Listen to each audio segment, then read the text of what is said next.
मैं doctor KS. गोले MK. Study YouTube channel में आप सभी का हार्दिक स्वागत करता हूं, हार्दिक अभिनंदन करता हूं। आज हम पढ़ा रहे हैं आपको हिंदी व्याकरण में संधि, क्योंकि संधि बहुत ही महत्वपूर्ण है। जहां भी हिंदी व्याकरण आता है वहां संधि जरूर दिखाई देती है, इसलिए हम पढ़ रहे हैं आज संधि। संधि का अर्थ होता है दो वर्णों के मेल से, लिखा हुआ है दो वर्णों के मेल से होने वाले विकार, यानी कि उसमें जो परिवर्तन होता है उसे हम संधि कहते हैं। दो वर्णों के मेल से होने वाले परिवर्तन को हम संधि कहते हैं, यानी कि जहां पर दो वर्ण हो और वो पास पास आए, उनके मेल से जो विकार होता है, जो परिवर्तन होता है, उसे ही हम संधि कहते हैं। संधि के भेद, यानी कि संधि कितने प्रकार की होती है। वर्णों के आधार पर संधि के तीन भेद हैं। कौन कौन से हैं? नंबर 1 स्वर संधि, नंबर 2 व्यंजन संधि और नंबर 3 विसर्ग संधि। संधि के तीन भेद माने गए हैं, जैसे कि स्वर संधि, व्यंजन संधि और विसर्ग संधि। अब हम पढ़ते हैं स्वर संधि। स्वर संधि में परिभाषा दी है कि दो स्वरों के मेल से होने वाले परिवर्तन को स्वर संधि कहते हैं, यानी कि जहां पर आपस में स्वर ही स्वर आए, स्वर प्लस स्वर, उससे जो परिवर्तन होता है, जो विकार होता है, उसे हम स्वर संधि कहते हैं। स्वर संधि के भी 5 भेद हैं।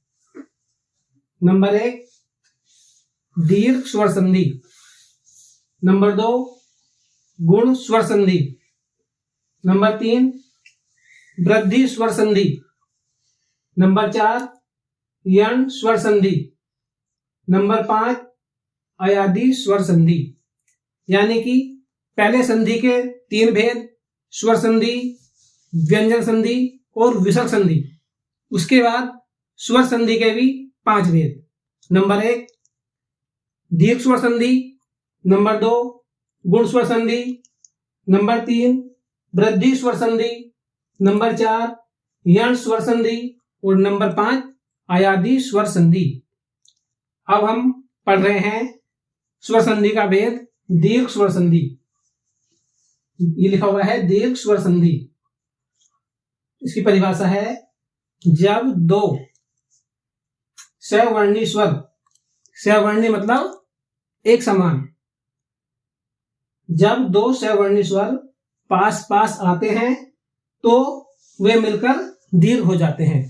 दीर्घ का मतलब बड़ा, यानी कि ए के साथ ए आए तब आ हो जाता है, ई के साथ ई आए तो ई हो जाता है, उ के साथ उ आए तो उ हो जाता है। यानी कि जब समान स्वर आते हैं, जैसे ए के साथ आ आए या ए आए या आ आए, तो वो सब मिलकर दीर्घ हो जाते हैं। ई के साथ ई, वो बड़ी हो जाती है।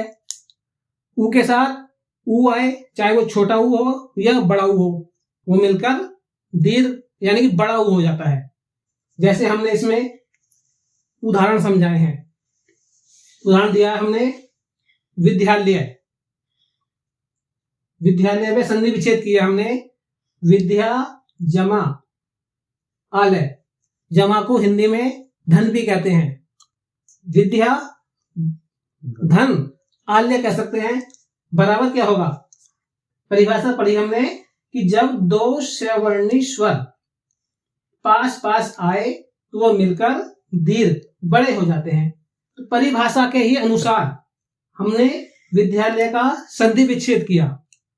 संधि विच्छेद में विद्या धन आलय, तो विद्या का क्या लेंगे हम? आ, दिखाई दे रहा है हमें, आ प्लस आलय का भी आ लेंगे, आ बराबर हो जाएगा आ, क्योंकि ये दोनों स्वर हैं और सवर्णी यानी एक समान है, आ और आ, इसलिए बराबर आ।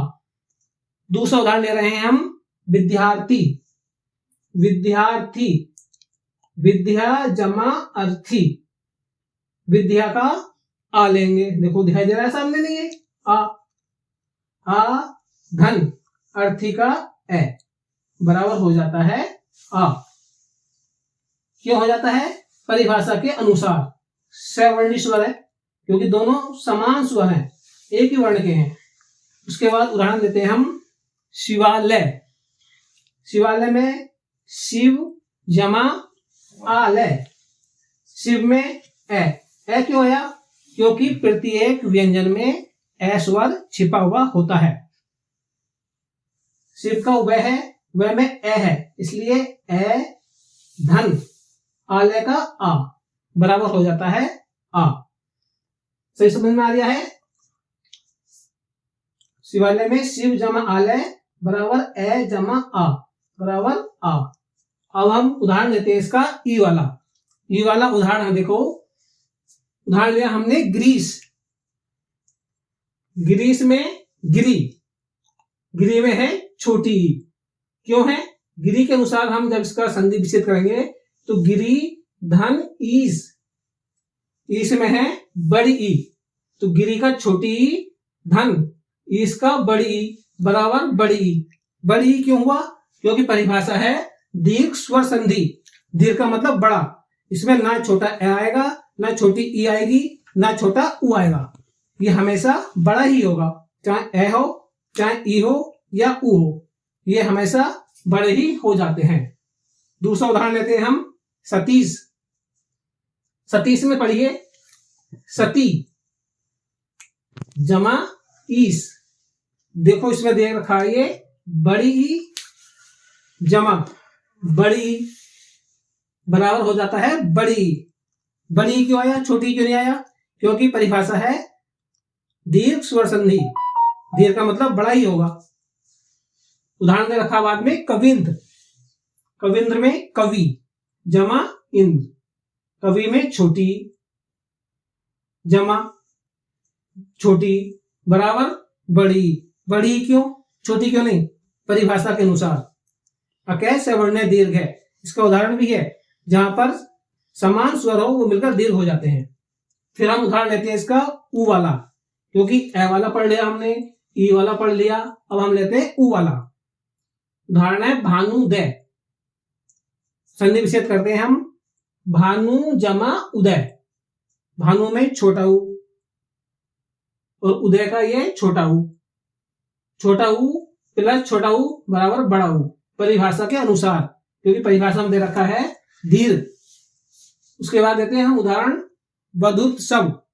वधुत्सव में वधु, वधु में बड़ा उ और उत्सव का छोटा उ, बड़ा उ जमा छोटा उ बराबर हो जाता है बड़ा उ। ये हमारी हो गई दीर्घ स्वर संधि। जो समझ में आया बताइए। लगभग सभी समझ में आया होगा, क्योंकि अगर हम कोई भी चीज मन लगाकर पढ़ते हैं, ध्यान लगाकर पढ़ते हैं तो बहुत अच्छा समझ में आता है। हमें इसलिए पढ़ाई मजे मजे में करनी चाहिए, न कि बोरिंग होते हुए। अगर हम बोर होकर पढ़ेंगे तो कुछ समझ में नहीं आएगा, इसलिए हमें हर चीज हंसी मजाक के साथ पढ़नी चाहिए, तभी हमारे अच्छा समझ में आता है और अच्छा याद रहता है। उसके बाद हम लेते हैं स्वर संधि का दूसरा भाग। दूसरा भाग है गुण स्वर संधि। गुण स्वर संधि में नियम दे रखा है, इसका परिभाषा है यदि ए या आ के बाद ई या ई, या ए या आ के बाद उ या उ, या ए या आ के बाद रिरी आए, यानी कि ए या आ के बाद इन स्वरों में से कोई भी स्वर आए तो दोनों मिलकर क्रम से ई के स्थान पर ए, उ के स्थान पर ओ और रिरी के स्थान पर अर हो जाता है। परिभाषा समझ में आई? दोबारा पढ़ लेते हैं एक बार। यदि ए या आ के बाद ई या ई, उ या उ और रिरी आए तो मिलकर क्रम से ई के स्थान पर ए, उ के स्थान पर ओ और रीरी के स्थान पर अर हो जाता है।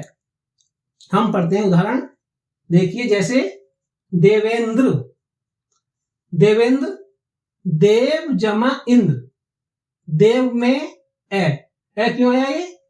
क्योंकि ये वह व्यंजन है और मैंने बताया प्रत्येक व्यंजन में ए छुपा हुआ होता है, इसलिए देव में ए और इंद्र का ई बराबर ए। क्यों? क्योंकि परिभाषा कह रही है ए या आ के बाद ई आए तो ए, ये दे रखा ए, इसलिए ए आया। दूसरा उदाहरण लेते हैं हम इसका, देवेश, देवेश में देव जमा ईस, बिल्कुल सेम टू सेम है, कोई अंतर नहीं है। देव का ए और प्लस ईस का ई बराबर ए। दोनों उदाहरण बिल्कुल एक जैसे ही हैं, बस ई का अंतर है, छोटी और बड़ी। इसके बाद हम उदाहरण लेते हैं महेंद्र, महेंद्र में देखो महा जमा इंद्र, ये आकाश आया, पता है महा, महा में दिखाई दे रहा आ, जमा इंद्र का ई बराबर ए। ए क्यों आया? ए क्यों नहीं हो सकता? क्योंकि हमारी परिभाषा कह रही है यदि ए या आ के बाद ई या ई आए तो उसके स्थान पर ए होता है। उसके बाद उदाहरण लेते हैं हम महोत्सव, महोत्सव में महा जमा उत्सव, महा का आ जमा उत्सव का उ बराबर ओ, यह ओ क्यों हुआ? ए क्यों नहीं आया? क्योंकि परिभाषा कह रही है हमारी यदि ए या आ के बाद उ या उ, कोई सा भी उ आए, छोटा उ या बड़ा उ, तो बराबर ओ हो जाता है, क्रम से ओ, इसलिए ये ओ आया। इसके बाद हम उदाहरण ले रहे हैं नयनोत्सव, नयनोत्सव में नयन जमा उत्सव, नयन में न का ए क्यों? क्योंकि वही प्रत्येक व्यंजन में ए होता है, इसलिए नयन का ए और उत्सव का उ बराबर ओ, परिभाषा के अनुसार। फिर हम उदाहरण लेते हैं अर वाला, क्योंकि दे रखा ना ए ओ और अर, तो अर वाला आता है देवर्षि, बहुत मोस्ट इंपोर्टेंट उदाहरण है ये प्रत्येक परीक्षा में ज्यादातर मिलते हैं, देवर्षि और महर्षि। देवर्षि में होगा देव जमा ऋषि, देव में ए प्लस ऋषि का ऋ बराबर अर, परिभाषा के अनुसार यदि ए या आ के बाद ऋ आए तो अर हो जाता है, इसलिए ये अर हो गया। फिर उदाहरण है महर्षि, महर्षि का महा जमा ऋषि, महा में आ दे रखा नहीं, महा का आ जमा ऋषि का ऋ बराबर अर, इसलिए परिभाषा के अनुसार ये अर हो गया। ये हमारा आज स्वर संधि के दो भाग हुए, दीर्घ स्वर संधि और गुण स्वर संधि। हम अगली वीडियो में स्वर संधि का तीसरा भेद पढ़ाएंगे। आज हम अपनी वीडियो यहीं बंद करते हैं और हम कहते हैं कि पसंद आई हो तो लाइक करिए, कोई कमी हो तो कमेंट करिए, शेयर करिए अपने दोस्तों को और चैनल हमारा सब्सक्राइब करिए, जिससे कि हम कोई भी वीडियो डालें वो आपके पास पहुंचे। इसी के साथ जय हिंद, जय भारत।